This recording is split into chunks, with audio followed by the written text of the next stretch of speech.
Students, today we start physiology of mechanism of breathing. Today we will discuss muscles of inspiration and expiration. अब जब हम normally सांस लेते हैं ना तो उसमें कौन सा मसल काम करता है वो कौन सा है, वो है डायाफ्राम। जब ये वाला मसल कॉन्ट्रैक्ट करता है ना तो it will push abdominal content downward and lift ribs upward and outward. जो हमारी रिब्स हैं इन्हें ऊंचा और बाहर की तरफ भेजता है और जो एब्डोमिनल कंटेंट है ना उन्हें नीचे की तरफ दबाता है, जिसकी वजह से क्या होता है, जो हमारी पल्मोनरी कैविटी है ना उसमें वॉल्यूम इंक्रीज होता है, मतलब स्पेस बनती है। किसके लिए?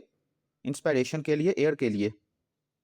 ठीक है, increase volume of thoracic cavity, जिसकी वजह से क्या होता है, इंस्पायरेशन होता है। और एक्सपायरेशन में क्या होता है? एक्सपायरेशन में नॉर्मली है ना जो उसमें कोई मसल इन्वॉल्व नहीं होता। ठीक है, ये जो हमारा है ना लंग की इलास्टिसिटी चेस्ट वाल की, एक पॉइंट के बाद चेस्ट वाल दोबारा अंदर की तरफ आना चाहती है, जिसकी वजह से वो वाली फोर्स होती है ना, वो जो एयर अंदर होती है उसे बाहर की तरफ धकेलती है और हमारी एक्सपायरेशन हो जाती है। तो during normal expiration no muscle is involve, but normal inspiration में डायफ्राम इन्वॉल्व होता है। अब जो ड्यूरिंग फोर्स इंस्पायरेशन या फिर जब हम एक्सरसाइज कर रहे होते हैं तब कौन कौन से मसल इन्वॉल्व होते हैं? तब एक तो होता है एक्सटर्नल इंटरकोस्टल मसल्स, और इसके अलावा ये नहीं है, ये तो एक्सपायरेशन में होता है। इसके अलावा होते हैं accessory muscles use, accessory muscles. इसके अलावा और कौन सा होता है? इसके अलावा होता है स्टर्नोक्लीडोमेस्टोइड एंड स्क्लेनीज मसल, स्टर्नोक्लीडोमेस्टोइड एंड स्क्लेनीज मसल। और एक्सपायरेशन में, फोर्स एक्सपायरेशन में कौन से मसल इन्वॉल्व होते हैं? इसमें सबसे पहले है इंटरनल इंटरकोस्टल मसल और दूसरा है एब्डोमिनल मसल्स। अब एब्डोमिनल मसल्स में कौन से आएंगे? ट्रांसवर्स एब्डोमिनालिस मसल और internal and external oblique muscles, transverse abdominis muscle and internal and external oblique muscle. इसके अलावा कौन सा है? Internal intercostal muscle, internal intercostal muscle. इसके अलावा अब इसके बाद जो हमारा टॉपिक वो कौन सा है? Compliance of lung. ये क्या होता है कि जो the ability of lung to come back into its original shape, ये क्या होता है? कंप्लायंस होता है। ठीक है, ओरिजिनल शेप ये क्या है? ये है कंप्लायंस। ये डायरेक्टली प्रोपोर्शनल है वॉल्यूम के एंड इनवर्सली प्रोपोर्शनल है प्रेशर के। जब प्रेशर इंक्रीज होगा ना तो कंप्लायंस कम होगी। जैसे आर्टरीज में प्रेशर हाई होता है तो कंप्लायंस कम होती है, और वेन्स में प्रेशर कम होता है तो कंप्लायंस ज़्यादा होती है। और ये इनवर्सली प्रोपोर्शनल है टू दी इलास्टिसिटी। जब एक पॉइंट से ज़्यादा कोई चीज़ को बाहर की तरफ खींचेंगे ना तो उसकी इलास्टिसिटी बहुत ज़्यादा होती है, वो खींची जाती है बट वो दोबारा अपनी शेप में नहीं आ सकती। ठीक है, तो इस वजह से उसकी कंप्लायंस कम हो जाती है। इसी वजह से अगर बहुत देर तक हाई ब्लड प्रेशर रहेगा ना तो आर्टरीज या वेन्स की कंप्लायंस कम हो जाएगी। इट इज़ ड्यू टू, अब जो इंट्राप्लूरल प्रेशर होता है ना वो नेगेटिव क्यों होता है?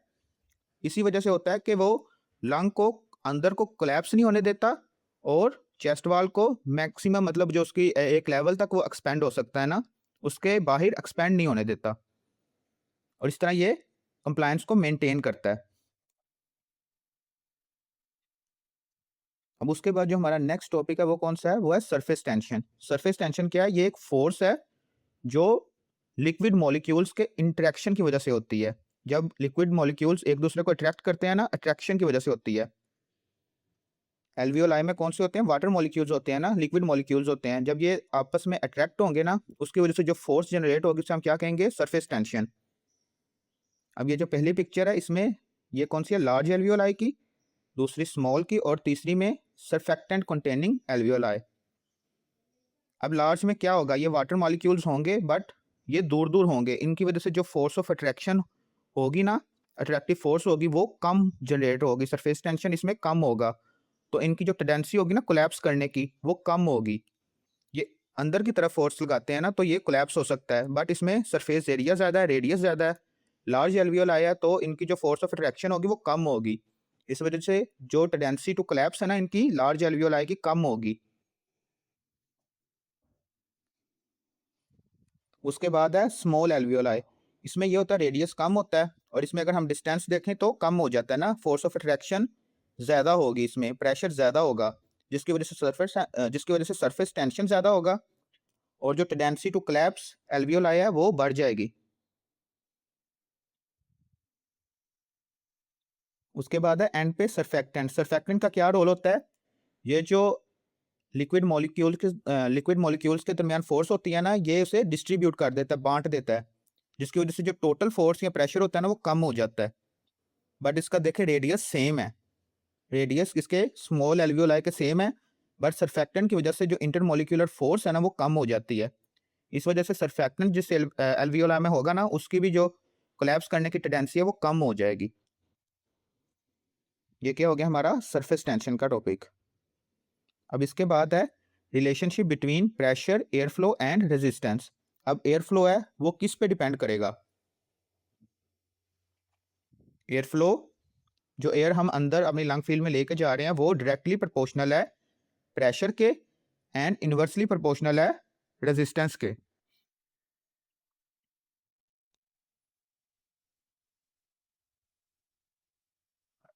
और जो इसमें रेजिस्टेंस है वो इनवर्सली प्रोपोर्शनल है रेडियस या डायमीटर ऑफ एयरवेज के। अगर तो देखें रेडियस को हम डबल कर दें, दो गुना कर दें, तो उसका रेजिस्टेंस पे क्या इफेक्ट होगा? रेजिस्टेंस को वो 4 टाइम इंक्रीज कर देगा। अगर रेडियस डबल होगा तो रेजिस्टेंस पे इसका जो होगा ना इफेक्ट वो 4 गुना होगा। If we make the radius double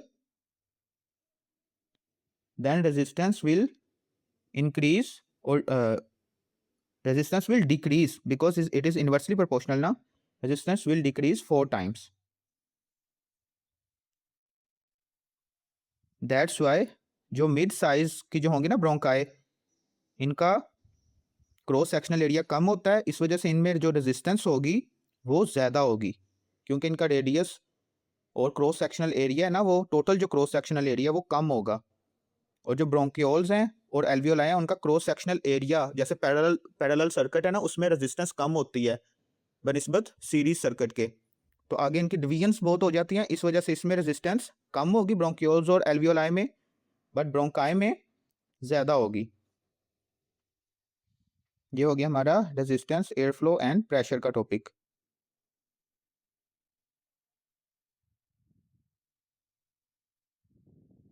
अब इसके बाद जो नेक्स्ट है वो क्या है? Pressure changes during inspiration and expiration.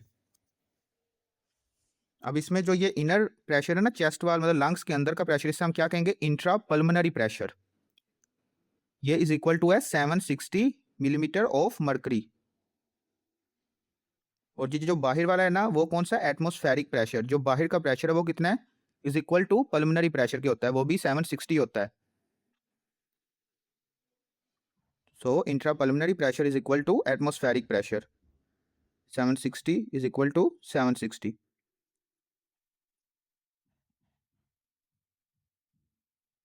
और ये क्या है? जो इन दोनों वॉल्स के दरमियान में प्रेशर होता है ना, लेयर्स के दरमियान में, इंटरनल लेयर जो विजुअल प्लूरा है और पेरिटल प्लूरा है ना, इन दोनों के दरमियान में जो प्रेशर होता है वो होता है 756। ये जो है ना इंट्रा पल्मोनरी प्रेशर और एटमॉस्फेरिक प्रेशर से कम होता है। ये इस वजह से कम होता है, इसी की वजह से ना जो हमारा लंग की कंप्लायंस है, जो एबिलिटी है कि वो लंग को कोलैप्स नहीं होने देता और चेस्ट वाल को मैक्सिमम एक्सपेंड नहीं होने देता उसकी मैक्सिमम कैपेसिटी से, तो ये इसी प्रेशर की वजह से होता है, इंट्रा प्लूरल प्रेशर की वजह से होता है। अब ये क्या है? ये है ट्रांस पल्मोनरी प्रेशर। ये जो एरो में है ये कौन सा है? Trans pulmonary pressure. और ये जो दूसरा है वो कौन सा है? ट्रांस थोरेसिक प्रेशर, जो थोरेसिक कैविटी का होता है। और ये जो टोटल होगा वो कौन सा है? Trans respiratory pressure. अब हम इनकी वैल्यूज कैसे निकालेंगे? सबसे पहले है ट्रांस रेस्पिरेटरी प्रेशर। ये अगर हम देखें तो जो बाहर वाला प्रेशर है, अगर हम उसमें से इनर प्रेशर जो चेस्ट वाल के अंदर है उससे माइनस करें तो क्या आएगा? Atmospheric pressure is equal minus pulmonary pressure, तो जो वैल्यू आएगी वो कौन सी होगी? Respiratory pressure. अगर हम इन दोनों में से 760 को माइनस करें ना तो क्या आ जाएगा, दोनों की वैल्यू 0 के इक्वल आ जाएगी। ठीक है, तो अगर 0 माइनस 0 इज इक्वल टू जो ट्रांस रेस्पिरेटरी प्रेशर होगा वो भी 0 होगा। अब उसके बाद है trans thoracic pressure.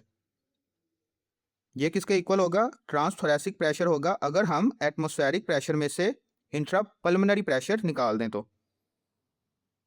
Intra pleural pressure को अगर निकाल दें तो क्या आएगा, ट्रांस थोरैसिक प्रेशर आएगा। अब ये क्या है, हमने उन दोनों में से भी 760 माइनस किया था ना, और एटमॉस्फेरिक प्रेशर की वैल्यू हमने 0 लिख दी थी। तो इसी तरह हम इंट्रा प्लूरल में से भी 760 माइनस करेंगे तो इसकी वैल्यू क्या आएगी, -4 mm ऑफ मरकरी। 0 माइनस -4, इसकी वैल्यू क्या थी इंट्रा प्लूरल की, -4 थी, तो इसकी टोटल वैल्यू क्या आएगी 4। ठीक है, ट्रांस थोरैसिक प्रेशर होगा इज इक्वल टू 4। और एंड पे है ट्रांस पल्मोनरी प्रेशर, ये किसके इक्वल होगा, if we minus pulmonary pressure from intra pleural pressure. मतलब अगर हम -4 में से 0 माइनस करें तो इज इक्वल टू किसके आएगा, -4 minus 0 is equal to -4 mm of mercury. तो ट्रांस पल्मोनरी प्रेशर कितने के इक्वल होगा, -4 के इक्वल होगा। तो जब हम एयर अंदर लेके जाएंगे तो कौन सी चेंजेस आएगी, प्रेशर पे, वॉल्यूम पे क्या चेंजेस आएंगी। हमने क्या पढ़ा था कि जब हम इंस्पायरेशन करते हैं तो डायफ्राम कॉन्ट्रैक्ट करता है, जिसकी वजह से क्या होता है, स्पेस वॉल्यूम बढ़ जाता है ना, किसकी वजह से, एब्डोमिनल कंटेंट डाउनवर्ड पुश करता है और रिब केज को आउटवर्ड और अपवर्ड लिफ्ट करता है। तो इसकी वजह से क्या होता है, वॉल्यूम इंक्रीज होता है। तो अंदर एक दफ़ा प्रेशर कम हो जाएगा एटमॉस्फेरिक प्रेशर से, मतलब पल्मोनरी प्रेशर फिर जब वॉल्यूम बढ़ेगा तो कम हो जाएगा ना, volume increase and pressure decrease. ठीक है, ड्यूरिंग इंस्पायरेशन वॉल्यूम इंक्रीज और प्रेशर डिक्रीज। और क्या होगा, जब एयर अंदर आएगी तो एयर इस वॉल्यूम को फिल कर लेगी, जिसकी वजह से क्या होगा, प्रेशर अगेन हाई हो जाएगा। ठीक है, तो ड्यूरिंग इंस्पायरेशन क्या होगा, इंट्रा प्लूरल जो प्रेशर है उस पर क्या इफेक्ट होगा, it will make more negative, ये मजीद कम हो जाएगा क्योंकि वॉल्यूम बढ़ जाता है ना। ठीक है, और एक्सपायरेशन पे क्या होगा,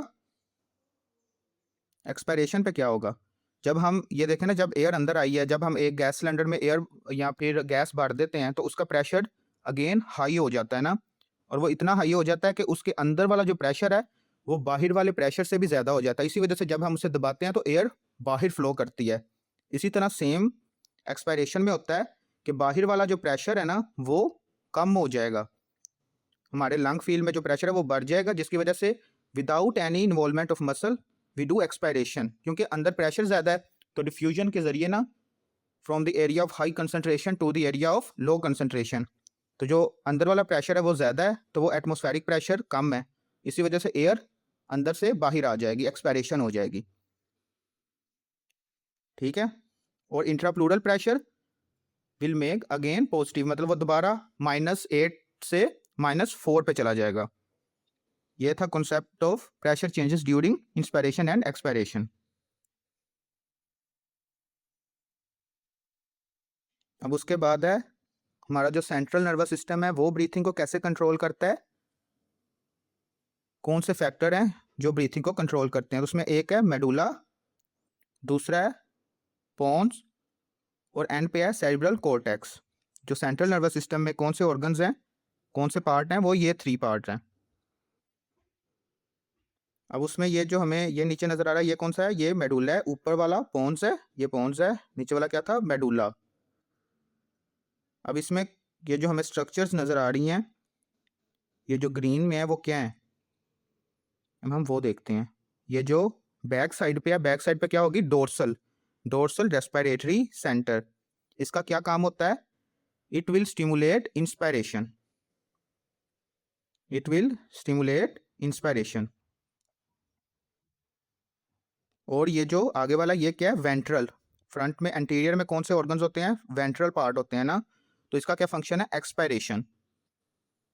और उसके बाद पोन्स के जो पार्ट हैं, एक सुपीरियर है और एक इंफीरियर है, तो इंफीरियर कौन सा होगा,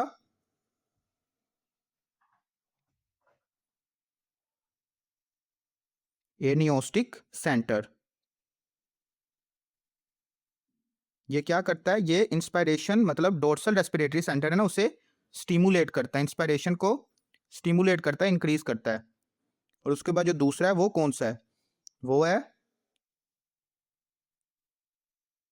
न्यूमोटैक्सिक सेंटर। ये क्या करता है, ये डोर्सल रेस्पिरेटरी सेंटर को इनहिबिट करता है, जिसकी वजह से ये क्या करेगा, इंस्पायरेशन को इनहिबिट करेगा। ये क्या कर रहा है, ये जो डोर्सल रेस्पिरेटरी सेंटर है उसे इनहिबिट कर रहा है, और इसी तरह ये इंस्पायरेशन को क्या करेगा, इनहिबिट करेगा।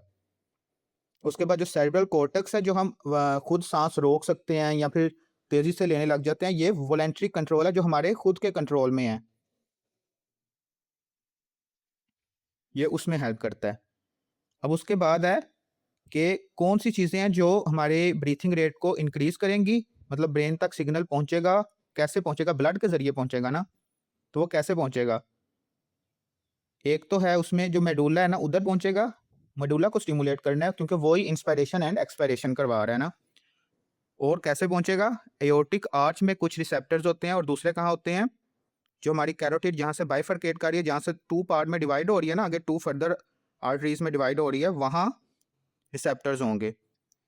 तो अगर तो लो पीएच होगी ब्लड में, ब्लड की, और high concentration of carbon dioxide, it will stimulate what, medulla, that will increase breathing rate, that will increase breathing rate, breathing rate। और दूसरा क्या हमने पढ़ा है, एओर्टिक आर्च में रिसेप्टर्स होते हैं 2, एक सुपीरियर आर्च पे और एक एंटीरियर और एक पोस्टीरियर आर्च पे, पोस्टीरियर साइड पे और एक इंटीरियर साइड पे, ठीक है। और 2 कहाँ होते हैं, कैरोटिड बाइफरकेशन पे। ये क्या करेंगे, जब ब्लड में लो ऑक्सीजन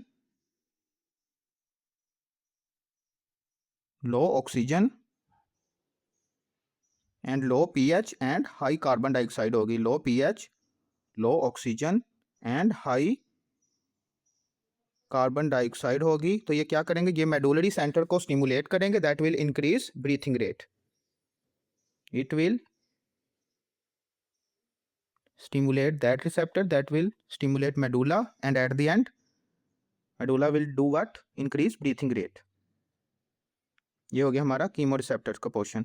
अब उसके बाद है कि जो हमारी लंग फील्ड है उसमें कौन कौन से रिसेप्टर्स होते हैं, उसमें टोटल 3 टाइप्स के रिसेप्टर्स होते हैं। उसमें जो सबसे पहला है वो तो है लंग स्ट्रेच रिसेप्टर।